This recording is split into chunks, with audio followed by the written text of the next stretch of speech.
A very good morning, everyone. So, in the last class, we saw one topic which was types of statements in Python. So, in this topic, we saw how many types of statements are there in Python, and out of those, the third category, that was compound statement, is something that we are going to study in this particular chapter. So the first one was empty statement, that means nothing, just pass, which is a keyword.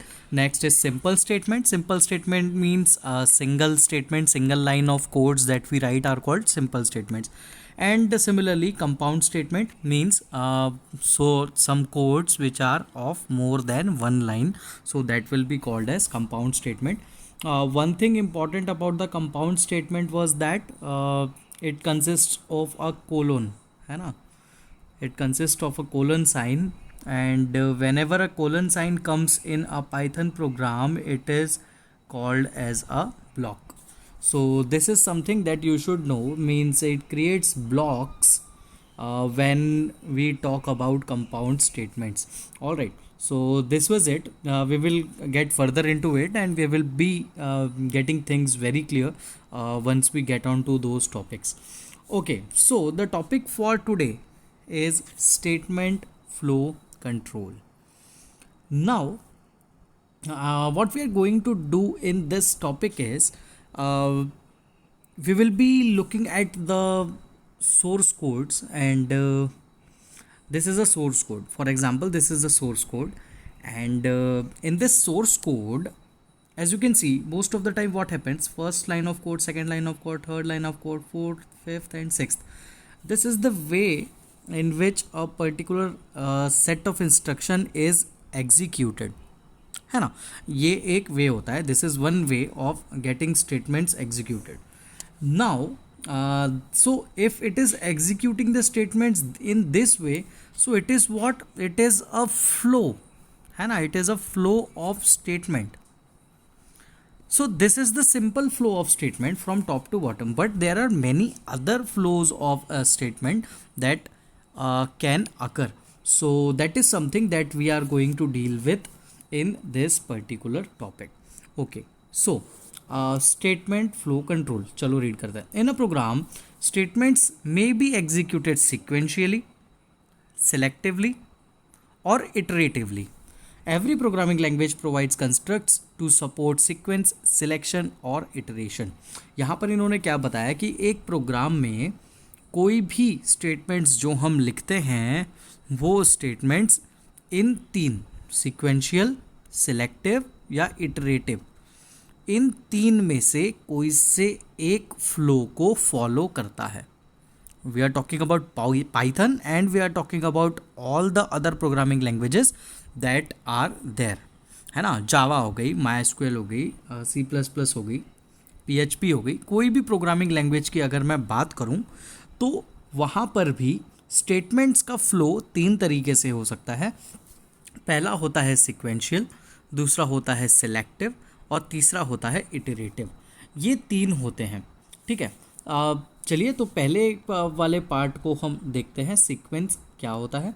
As from the name itself it is very clear कि यहाँ पर sequence में statement execute होंगे, जिसकी मैं बात कर रहा था. पहला, उसके बाद दूसरा, उसके बाद तीसरा, उसके बाद चौथा, in the same order.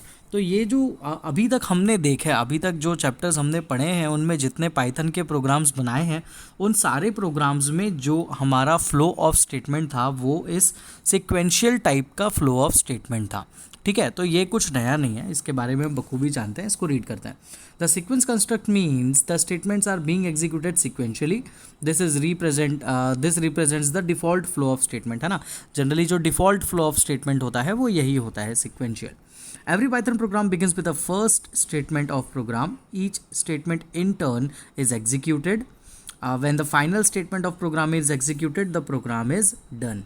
Sequence refers to the normal flow of control in a program and is the simplest one.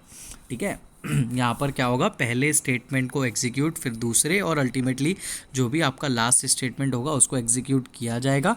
जैसे ही लास्ट स्टेटमेंट एग्जीक्यूट कर दिया जाता है, तो आपका प्रोग्राम कंप्लीट हो जाता है, यहाँ पर आकर वो स्टॉप हो जाता है ना। तो ये एक फ्लो होता है, ये सिंपलेस्ट सबसे आसान फ्लो ऑफ स्टेटमेंट यही होता है।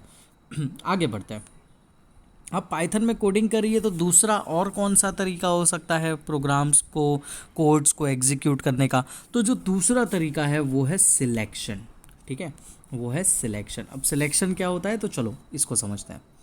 The selection construct means the execution of statements depending upon a condition test. देखो यहाँ पर एक खास बात है, यहाँ पर स्टेटमेंट्स वही एग्जीक्यूट किए जाएंगे जो किसी ना किसी कंडीशन पे डिपेंडेंट है। ठीक है, एक कंडीशन होगी हमारे पास, अगर वो कंडीशन ट्रू होगी तो कुछ सेट ऑफ स्टेटमेंट्स को एग्जीक्यूट किया जाएगा, और अगर वो कंडीशन फॉल्स होगी तो दूसरे सेट ऑफ स्टेटमेंट्स को एग्जीक्यूट किया जाएगा। ठीक है, ये सबसे आसान यही है उसको समझने का तरीका कि एक कंडीशन टेस्ट होगा हमारे पास, और इस कंडीशन टेस्ट के अंदर क्या होगा, कुछ कंडीशन दी हुई रहेगी हमें, इस कंडीशन का आंसर आएगा आइदर ट्रू और फॉल्स। अगर आंसर ट्रू आएगा तो कुछ स्टेटमेंट्स एग्जीक्यूट होंगे, फॉल्स आएगा तो कोई दूसरे स्टेटमेंट्स एग्जीक्यूट होंगे। ठीक है, तो ये होता है सिलेक्शन फ्लो कंट्रोल में। ठीक है, चलो इसको थोड़ा सा डिटेल में समझते हैं। If condition evaluates to true, a course of action or set of statements is followed, otherwise another course of action or different set of statements followed। इसका मतलब यही हुआ कि अगर आपकी ये कोई कंडीशन है और इस कंडीशन का आंसर अगर ट्रू आता है, और या अगर इस कंडीशन का आंसर फॉल्स आता है, तो ट्रू आएगा तो कोई दूसरे स्टेटमेंट्स एग्जीक्यूट करेंगे, और फॉल्स आएगा तो कोई दूसरे स्टेटमेंट्स एग्जीक्यूट करेंगे। ठीक है, तो ये चीज़ हमको यहाँ पर समझनी पड़ेगी। अब जब ये इस तरीके से फ्लो ऑफ स्टेटमेंट रहेगा तो ये सिक्वेंशियल तो है नहीं, ये क्या है, ये सिलेक्टिव है। अब ये किसको सिलेक्ट करेगा, तो ये उसको सिलेक्ट करेगा जो कंडीशन टेस्ट को फॉलो करेगा। जिस कंडीशन टेस्ट को फॉलो किया ये उस सेट ऑफ स्टेटमेंट को एग्जीक्यूट करेगा। This construct is also called decision construct. इस तरीके का कंस्ट्रक्ट मतलब स्ट्रक्चर, इसी तरीके के फ्लो ऑफ स्टेटमेंट्स का जो ये स्ट्रक्चर होता है इसको डिसीजन कंस्ट्रक्ट भी कहा जा सकता है। क्यों डिसीजन कंस्ट्रक्ट इसको कहा जा सकता है? Because it helps in making decision about which set of statements is to be executed. क्योंकि ये यहाँ पर डिसीजन लेना पड़ता है कि कौन सा सेट ऑफ स्टेटमेंट एग्जीक्यूट करना है ना, ये डिसीजन लेना होता। अब ये डिसीजन किस पे बेस्ड होगा, तो ये डिसीजन बेस्ड होगा एक कंडीशन पे। कंडीशन का आंसर अगर ट्रू होगा तो वो सेट ऑफ स्टेटमेंट एग्जीक्यूट होंगे, फॉल्स होगा तो कोई दूसरे सेट ऑफ इंस्ट्रक्शंस एग्जीक्यूट होंगे। तो ये होता है सिलेक्टिव फ्लो ऑफ स्टेटमेंट। इसको ग्राफिकली यहाँ पर अगर हम उसको थोड़े से एक डायग्राम के थ्रू, फ्लो चार्ट के थ्रू समझने की कोशिश करें तो ये यहाँ पर दिया हुआ है। जैसे कि एक कंडीशन है, तो देखो कंडीशन और क्वेश्चन मार्क लगा हुआ है। क्वेश्चन मार्क इसलिए लगा हुआ है क्योंकि आंसर उसका पूछा जा रहा है ना। अब आंसर क्या है, या तो आंसर फॉल्स आ सकता है या तो आंसर ट्रू आ सकता है। अब ये तो डिपेंड करेगा, अगर आंसर ट्रू आया तो ये स्टेटमेंट्स एग्जीक्यूट करेंगे, अगर आंसर फॉल्स आया तो ये स्टेटमेंट्स एग्जीक्यूट करेंगे। और अल्टीमेटली होना क्या है, तो अल्टीमेटली प्रोग्राम क्या हो जाएगा, तो प्रोग्राम एंड हो जाएगा। अगर ये सेट ऑफ स्टेटमेंट्स भी एग्जीक्यूट हो रहे थे तो ये अल्टीमेटली यहाँ आकर एंड हो गया, ये सेट ऑफ स्टेटमेंट्स भी एग्जीक्यूट हो रहे थे तो ये अल्टीमेटली यहाँ आकर एंड हो गया। तो ये आपको जो फ्लो चार्ट्स हैं, ये फ्लो चार्ट्स ध्यान में रखने पड़ेंगे। ऊपर वाले का फ्लो चार्ट देखो, बहुत सिंपल है क्योंकि वो सीक्वेंस था। सीक्वेंस मतलब एक के बाद एक स्टेटमेंट्स को एग्जीक्यूट करना, और यहाँ पर क्या है, यहाँ पर एक कंडीशन होगी, उस कंडीशन पे डिपेंड करेगा कि कौन से स्टेटमेंट्स को सिलेक्ट करना है ना। ये डिसीजन कंस्ट्रक्ट कहलाते हैं। ये डिसीजन लेना पड़ता है कि ये कौन से सेट ऑफ स्टेटमेंट्स को कब एग्जीक्यूट करने वाला है। तो ये आपको ग्राफ जो है, ये फ्लो चार्ट जो है सॉरी, ये आपको पता होना चाहिए। ठीक, जैसे कि एक एग्जांपल दिया हुआ है, you may apply decision making और selection in your real life so many times. Example, if the traffic signal light is red then stop, if the traffic signal light is yellow then wait, and if the traffic signal light is green then go. हम बहुत सारी जगहों पर decision making करते हैं और वो भी कहीं ना कहीं इसी तरीके से कुछ सिलेक्टिव होती है कि अगर ये आंसर आया तो हम ये करेंगे, ये आंसर आया तो हम ऐसा करेंगे, है ना। तो ये यहाँ पर इन्होंने उसको एक्सप्लेन कर कर बताया हुआ है। अब हो गई बात दो के बारे में। दो फ्लो ऑफ स्ट्रक्चर, दो फ्लो ऑफ स्टेटमेंट्स हमने देख लिए। पहला देख लिया सीक्वेंस, जो कि सबसे सिंपल होता है, एक के बाद एक। एक देख लिया सिलेक्शन। सिलेक्शन में क्या थी, तो कंडीशन थी। कंडीशन पे डिपेंड करता था कौन सा स्टेटमेंट एग्जीक्यूट करना है। अब हम बढ़ रहे हैं हमारे तीसरे फ्लो ऑफ स्टेटमेंट की तरफ, जो कि होता है इटरेशन। इटरेशन को लूप भी कहा जाता है। इटरेशन का मतलब होता है किसी चीज़ को रिपीट करना। To repeat something is called to iterate something और टू लूप समथिंग, है ना। लूप मतलब क्या, ये एक लूप है, शुरू हुआ कहाँ ख़त्म हुआ नहीं पता, है ना। तो ये एक लूप है, रिपीट हो रहा है ये बार बार। तो यहाँ पर भी ये क्या होता है, ये कुछ सेट ऑफ स्टेटमेंट्स को रिपीट करता है। ये सिलेक्शन से अलग है, बिल्कुल अलग है। सिलेक्शन में क्या होता था, कंडीशन होती थी और कंडीशन पे डिपेंड करता था कौन सा सेट ऑफ स्टेटमेंट एग्जीक्यूट होगा। यहाँ पर क्या होगा, यहाँ पर रिपीट होगा। कुछ सेट ऑफ इंस्ट्रक्शंस जो हम लिखेंगे वो सेट ऑफ इंस्ट्रक्शंस रिपीट होंगे। अब कैसे रिपीट होंगे, चलो समझते हैं। The iteration construct means repetition of set of statements. ठीक है, इटरेशन से नाम से पता था हमको कि भैया रिपीटेशन होता है, चलो ठीक है। अब कैसे होता है, तो depending upon a condition test. जैसा कि सिलेक्शन स्टेटमेंट्स में होता था वैसा ही यहाँ पर भी होता है। We will be having one condition और वो कंडीशन डिसाइड करेगी कि स्टेटमेंट्स कौन कौन से हैं जिनको रिपीट करना है, और अगर रिपीट करना है तो कितनी बार रिपीट करना है। ठीक है, everything has to be known. चलो आगे बढ़ते हैं। Till the time a condition is true और false depending upon the loop, a set of statements are repeated again and again. तो देखो, अगर आपके पास कोई कंडीशन है, ठीक है, ये कोई कंडीशन है आपके पास, ये कंडीशन का आंसर जब तक ट्रू रहेगा, आपने बोल दिया ये 3 स्टेटमेंट्स को एग्जीक्यूट करना है बार बार, तो जब तक ये कंडीशन का आंसर ट्रू आने वाला है तब तक ये लूप बार बार रिपीट होने वाला है। ठीक है, तो ये होता है लूपिंग। ठीक है, जब तक कोई कंडीशन का आंसर ट्रू आता रहेगा तब तक वो उस लूप में जो भी स्टेटमेंट्स होंगे उनको रिपीट करता जाएगा, और जब आंसर फॉल्स आ जाएगा तो वो वहाँ पर स्टॉप हो जाएगा और वो एग्ज़िट हो जाएगा प्रोग्राम। ये होता है इटरेशन। इसको डायग्राम के थ्रू, फ्लो चार्ट के थ्रू सॉरी, हम यहाँ पर समझ सकते हैं। ये देखो, एक कंडीशन है, कंडीशन का आंसर जब तक ट्रू है तब तक ये 2 स्टेटमेंट्स जो हैं देखो बार बार ऊपर जा रहे हैं। कुछ कंडीशन चेक हुई, ट्रू आया, 2 स्टेटमेंट्स रन हुए, दोनों स्टेटमेंट्स ने कंडीशन में कुछ चेंज कर दिया, फिर ऊपर जाके कंडीशन जो चेंज हुई है वो कंडीशन चेक हुई, क्या ट्रू आ रहा है, हाँ आ रहा है। अगर आ रहा है तो फिर से ये 2 स्टेटमेंट चेक होंगे, ये 2 स्टेटमेंट फिर से कंडीशन में कुछ चेंज कर देंगे। अब फिर से वो जो नई कंडीशन आई वो कंडीशन टेस्ट होगी, क्या अब ट्रू आ रहा है, नहीं आ रहा, अब आंसर आया फॉल्स। जैसे ही फॉल्स आएगा तो आपका जो भी ये प्रोग्राम है वो एग्ज़िट हो जाएगा और अब ये क्लोज हो जाएगा, इसके आगे ये एग्जीक्यूट नहीं होगा। तो this is how this flow of statement in iteration generally moves. तो ये तीनों के जो ग्राफ्स हैं, तीनों के जो ये फ्लो चार्ट्स हैं, ये तीनों फ्लो चार्ट्स आपको पता होने चाहिए। ठीक है, a set of statement that are repeated again and again is called body of the loop. जो स्टेटमेंट्स बार बार रिपीट होते हैं उसको लूप बॉडी या बॉडी ऑफ द लूप कहा जाता है, और जो कंडीशन पे डिपेंड करता है उस कंडीशन को क्या कहा जाता है, टेस्ट कंडीशन या एग्जिट कंडीशन। दोनों में से कुछ भी कहा जा सकता है उसको, टेस्ट कंडीशन या exit condition. Example, real life example बताया हुआ है, देखो। You can find many examples of iteration और looping around you. For instance, you often see your mother cook chapatis or dosas or appams for you.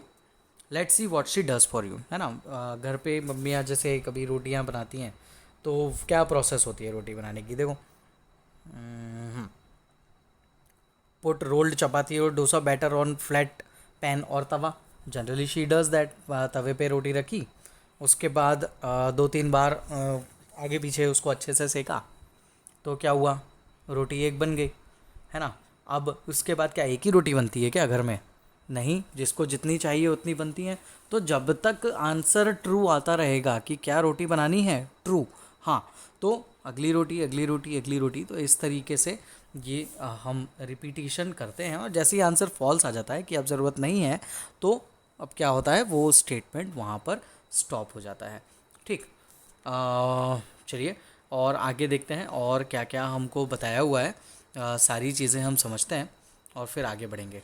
चलो, every programming language must support these three types of constructs as the sequential program execution is inadequate to the problems we must solve, है ना। बहुत सी बार ऐसा होता है कि जब हम प्रोग्रामिंग को डीप में जानेंगे, बहुत से प्रोग्राम्स बनाने की कोशिश करेंगे, तो हमको ये पता चलेगा कि सिर्फ सिक्वेंशियल अकेला अगर हमारे पास फ्लो ऑफ कंट्रोल होता, तो बहुत सी जगह पर हम लिमिटेड हो जाते, लिमिटेशन होती है हमारे पास, और हम प्रॉपरली, मतलब कि एडिक्वेटली प्रॉपरली हम कोई क्या कह सकते हैं, प्रोग्रामिंग अच्छे से नहीं कर पाती, वो इनएडिक्वेट है अकेला सिक्वेंशियल स्टेटमेंट।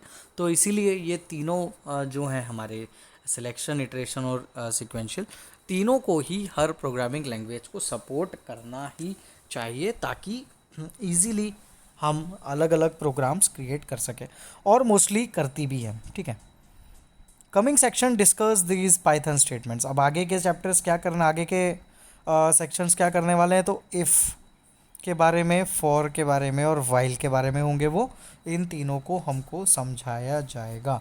ठीक है, अब आगे क्या दिया हुआ है, चलो देखते हैं।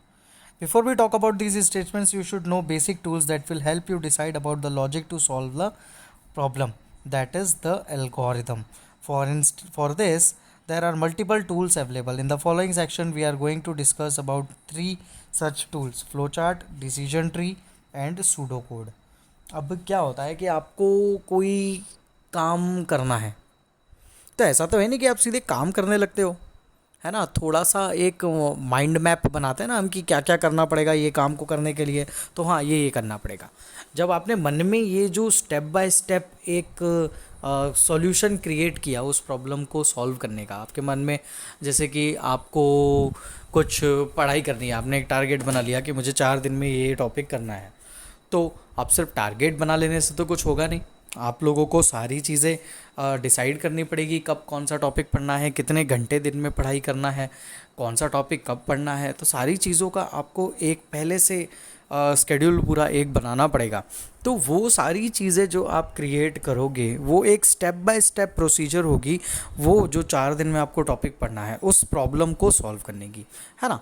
तो वो जो स्टेप बाय स्टेप सॉल्यूशन आप बनाते हो, उसको क्या कहा जाता है, उसको कंप्यूटर्स की टर्म में एल्गोरिदम कहा जाता है।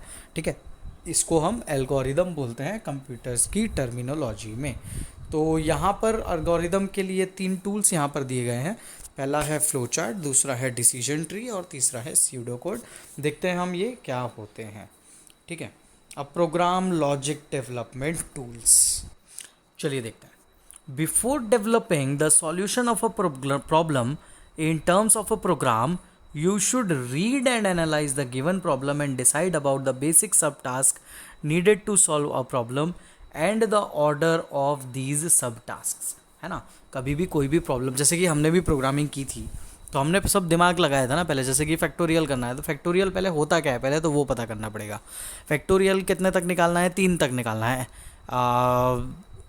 ठीक है, नहीं जैसे कि कुछ भी हो यार, क्यूब निकालना है या टू द पावर 5 तक निकालना है। तो अगर ऐसा कुछ आपको करने को दे दिया गया, तो आप लोग डायरेक्टली प्रोग्रामिंग नहीं चालू करोगे। आप लोग पहले सोचोगे कि मुझे क्या करना है, कैसे करना है, सारा आप एक आइडिया पूरा आपके पास रखोगे स्टेप बाय स्टेप, और उसके बाद आप उसकी प्रोग्रामिंग करोगे, है ना। तो ये जो आप डिसाइड करते हो, जो सब टास्क्स आप डिसाइड करते हो, वो जो डिसीजन होता है उसको जनरली हम क्या बोलते हैं, उसको हम एल्गोरिदम बोलते हैं। डेफिनेशन देखते हैं, लिखी हुई है यहाँ पर। An algorithm is a step-by-step procedure, well-defined instructions to solve a given problem, जो मैं बात कर रहा था, किसी भी एक प्रॉब्लम को सॉल्व करने की जो स्टेप बाय स्टेप प्रोसीजर होती है उसको एल्गोरिदम कहा जाता है।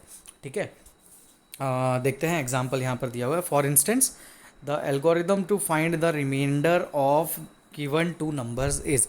अब दो नंबर्स का आपको रिमाइंडर निकालना है, तो कैसे निकालेंगे? ठीक है, तो वो इन्होंने यहाँ पर बताया हुआ है। सबसे पहले क्या लोगे आप? पहला नंबर इनपुट लोगे, उसके बाद क्या करोगे? दूसरा नंबर इनपुट लोगे, उसके बाद पहले नंबर को दूसरे नंबर से डिवाइड करोगे, और डिवाइड करने के बाद जो आखिरी में जो बचेगा, जो थर्ड नंबर आपके पास आएगा दोनों को डिवाइड करने पर, वो क्या होगा? वो रिमाइंडर होगा, है ना। तो वो जो उन दोनों को डिवाइड करने के बाद अगर कोई नंबर बच रहा है तो वो रिमाइंडर होगा। तो वो रिमाइंडर जो होगा उसको आपको स्क्रीन पर डिस्प्ले करना होगा। ये हैं आपकी 4 स्टेप्स। पहला नंबर इनपुट लो, दूसरा नंबर इनपुट लो, पहले और दूसरे को डिवाइड करो, जो नंबर आया उसको स्क्रीन पर डिस्प्ले कर दो। ये आपने मन में पहले जो ये स्टेप बाय स्टेप सॉल्यूशन बनाया इस प्रॉब्लम को, कौन सी प्रॉब्लम को सॉल्व करने का? इस रिमाइंडर निकालने की प्रॉब्लम को सॉल्व करने के लिए जो आपने ये स्टेप बाय स्टेप सॉल्यूशन बनाया, इस स्टेप बाय स्टेप सॉल्यूशन को कहा जाता है एल्गोरिदम। ऑलराइट, तो ये आप लोगों को पता होना चाहिए एल्गोरिदम होती क्या है। चलिए आगे बढ़ते हैं। An algorithm is a set of ordered and finite steps to solve a given problem. ठीक है, consider another example that x tends the above problem. देखो एक और एग्जाम्पल दिया हुआ है। Using the same logic determine if the first number is divisible by the second number और not. यहाँ पर दूसरा प्रोग्राम दे दिया, उन्होंने बोला कि बताओ फर्स्ट नंबर सेकंड नंबर से डिविजिबल है या नहीं, आपको ये बताना है। तो कैसे बता पाओगे? क्या करना पड़ेगा? एक नंबर यूजर से इनपुट लोगे, फिर दूसरा नंबर इनपुट लोगे, दोनों को डिवाइड करोगे, और अगर डिवाइड करने के बाद जो थर्ड नंबर आ रहा है वो क्या होगा? आपका रिमाइंडर होगा। अब डिविजिबिलिटी कैसे पता चलती है? डिविजिबिलिटी ऐसे पता चलती है कि अगर दो नंबर्स को डिवाइड किया तो अगर आखिरी में ज़ीरो बचा तो भैया हम बोलेंगे कि वो नंबर डिविजिबल है, और अगर ज़ीरो के सिवा कुछ और बचा तो हम क्या बोलेंगे? कि वो नंबर डिविजिबल नहीं है। जैसे 12 को मैंने 4 से डिवाइड किया तो मेरे को क्या मिलेगा आखिरी में? 12 डिवाइडेड बाय 4, 4 3 ज़ा 12। तो यहाँ पर तो ये पूरी तरह से डिविजिबल, पूरा नंबर डिवाइड हो गया, कोई रिमाइंडर बचा नहीं, ज़ीरो बचा। ज़ीरो बचा मतलब ये उससे डिविजिबल है। मैंने 12 को 5 से किया तो दो रिमाइंडर बचा, दो रिमाइंडर बचा तो क्या पूरा डिविजिबल था? नहीं था। तो ये क्या होगा? It is not divisible. तो ये जो आप मन में step by step solution create कर रहे हो, या आप जो ये स्टेप बाय स्टेप सॉल्यूशन लिख रहे हो, इसको बोला जाता है कि ये है algorithm. As you can see that in above algorithms are shown in bold letters and there is a proper order of carrying out these steps. Algorithms are commonly written out with the tools like pseudocode, flowcharts, decision trees and tables. Here we shall stick to flowcharts only as suggested by the syllabus. बहुत सारे तरीके होते हैं algorithms को लिखने का, बनाने का। ग्राफिकल तरीका होता है ये, तो उसको बनाने का, दिखाने का, शो करने का, रिप्रेजेंटेशन के अलग अलग तरीके होते हैं। पर हमारे सिलेबस में जो हमको कवर करना है वो है फ़्लो चार्ट। तो हमें यहाँ पर फ़्लो चार्ट के बारे में प्रोग्राम्स के थ्रू समझाया जाएगा। फ़्लो चार्ट क्या होता है आप लोग भी बखूबी जानते हो। देखते हैं यहाँ पर फ़्लो चार्ट के बारे में क्या बताया हुआ है। A flow chart is a graphical representation of an algorithm. Flow chart क्या है? Flow chart it is a graphical representation of the step by step solution to a problem, means to the algorithm. किसी भी algorithm का step by step solution जो होता है उसको flow chart कहा जाता है। ठीक है, a flow chart shows different सब टास्क विथ डिफरेंट सिम्बल्स। अलग अलग टास्क के अलग अलग सिम्बल्स होते हैं। यहाँ पर आपको कुछ सिम्बल्स ध्यान रखने पड़ेंगे। ये सिंबल प्रोसेस का होता है, ये सिंबल डिसीजन का होता है, ये सब प्रोसेस का। स्टार्ट और एंड करते टाइम ये ओवल, कुछ डॉक्यूमेंटेशन लिखते हैं तो ये, और डेटा जब दिया जाता है तो ये।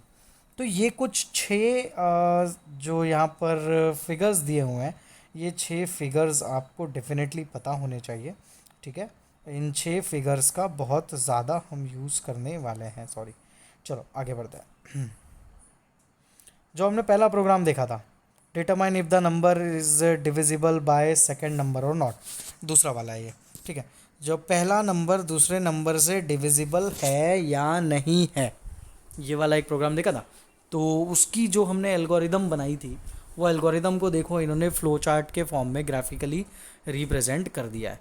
कैसे किया देखो, स्टार्ट, और जैसे स्टार्ट हुआ तो ओवल में लिखा, तो वैसे ही आखिरी में स्टॉप हुआ तो ओवल में लिखा, ख़त्म। शुरू की 2 स्टेप्स तो आ गई। अब यूज़र से कोई डेटा लेना है, तो डेटा लेने के लिए आप लोगों के पास ऐसा सिंबल यूज़ करना है। तो यहाँ पर इनपुट लिया फर्स्ट नंबर, इनपुट लिया सेकंड नंबर, तो दोनों इस शेप में लिखे, ठीक। अब उसके बाद क्या था, कुछ प्रोसेस थी, ये देखो, ठीक। कुछ प्रोसेस करनी है इन दोनों पर। क्या प्रोसेस करनी है, तो remainder is equals to F modulo S. F modulo S करोगे तो जो बचेगा वो किस में स्टोर हो जाएगा, रिमाइंडर में। यहाँ पर एफ डिवाइड बाय एस नहीं लिखा है, एफ डिवाइडेड बाय एस लिखते तो गलत हो जाता है। यहाँ पर सीधे परसेंट रिमाइंडर निकालने के लिए हमारे पास प्रोग्रामिंग में एक साइन होता है जिसको बोलते हैं मॉड्यूलो। जैसे कि मैं लिख दूँ 12 मॉड्यूलो 5, तो इसका आंसर आएगा 2, ठीक है। पर अगर मैं ऐसा लिख दूँ 12 डिवाइडेड बाय 5, तो इसका आंसर आएगा 2.4 समथिंग, है ना। तो ऐसा आप ध्यान रखना, डिवाइड करोगे तो वो डिवाइड करेगा, पर मॉड्यूलो लगाओगे तो डायरेक्टली वो रिमाइंडर निकाल कर बताएगा, ठीक है। तो यहाँ पर आपने एफ मॉड्यूलो एस लगा दिया और इसको रिमाइंडर में स्टोर कर दिया। उसके बाद ये देखो, ये डायमंड शेप बनाया हुआ है यहाँ पर, ये। अब ये डायमंड शेप क्या होता है तो ऊपर देख लेते हैं, हमको अभी याद नहीं हुआ है। जब कभी कोई डिसीजन होता है तो डायमंड शेप बनाया जाता है। चलो क्या डिसीजन है वहाँ पर देखते हैं। यहाँ पर ये डिसीजन है कि क्या इस रिमाइंडर की वैल्यू इक्वल टू ज़ीरो, मतलब इक्वल टू ज़ीरो बोलते तो क्या होता, आप अगर यहाँ पर ऐसा लिख देते रिमाइंडर इक्वल टू ज़ीरो और रिमाइंडर इक्वल टू ज़ीरो, दोनों में अंतर समझो। रिमाइंडर इक्वल टू ज़ीरो मतलब आपने बोल दिया कि उसकी वैल्यू ज़ीरो है, आपने डिक्लेयर कर दिया। क्या डिक्लेयर कर दिया कि रिमाइंडर की वैल्यू ज़ीरो तो है ही है, या आप यहाँ पर डिक्लेयर कर रहे हो। पर जब आप 2 बार इक्वल टू लगाते हो, इसका मतलब है आप पूछ रहे हो क्या रिमाइंडर की वैल्यू ज़ीरो है, तो वो कहाँ से पता चलेगी, तो ये एफ मॉड्यूलो एस जब आएगा तो वहाँ से पता चलेगी कि किसकी वैल्यू ट्रू है या फॉल्स है। तो इसीलिए यहाँ पर ये वाला साइन लगाया हुआ है। अब अगर आंसर आया हाँ ये रिमाइंडर की वैल्यू ज़ीरो है तो स्क्रीन पर क्या डिस्प्ले होगा, the first number is divisible by second number, और प्रोग्राम एंड हो जाएगा। बट अगर रिमाइंडर की वैल्यू ज़ीरो नहीं है तो दूसरा स्टेटमेंट डिस्प्ले करना पड़ेगा ना। तो क्या डिस्प्ले होगा, तो डिस्प्ले होगा the first number is not divisible by the second number. इस तरीके से ये फ्लो चार्ट बनाया जाता है, ठीक है। ये चीज़ें यहाँ पर हमको बताई गई हैं। अब यहाँ पर इफ़ स्टेटमेंट की बात की गई है। इफ़ स्टेटमेंट क्या होते हैं, और इफ़ स्टेटमेंट से रिलेटेड कुछ प्रोग्राम्स भी हमको दिए जाएंगे, ये तो हम इनको भी देखेंगे, but that will be in our next class. आज की क्लास के लिए इतना सफिशिएंट है। आप लोग इस वीडियो को ध्यान से देखें और समझें, और अगर आप लोगों को कुछ डाउट है तो आप लोग मुझसे पूछ सकते हैं। एक और दूसरा ग्रुप क्रिएट किया है जिसमें सिर्फ हम अपन सब 11th IP वाले स्टूडेंट्स हैं, तो उसमें बहुत से स्टूडेंट्स ऑलरेडी जुड़ चुके हैं।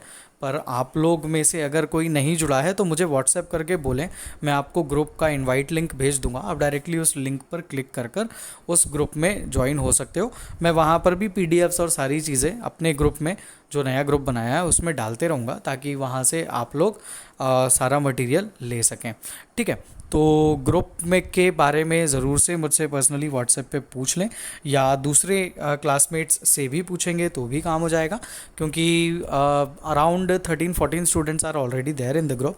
तो आप लोग किसी से भी पूछेंगे तो शायद आपको कोई ना कोई ग्रुप के बारे में, ग्रुप के लिंक के बारे में उसमें ऐड कर लेगा। बट अगर ऐसा नहीं हो पा रहा है तो आप मुझसे बोल सकते हैं, मैं आपको लिंक सेंड कर दूंगा। Alright, so students, thank you so much, see you in the next class.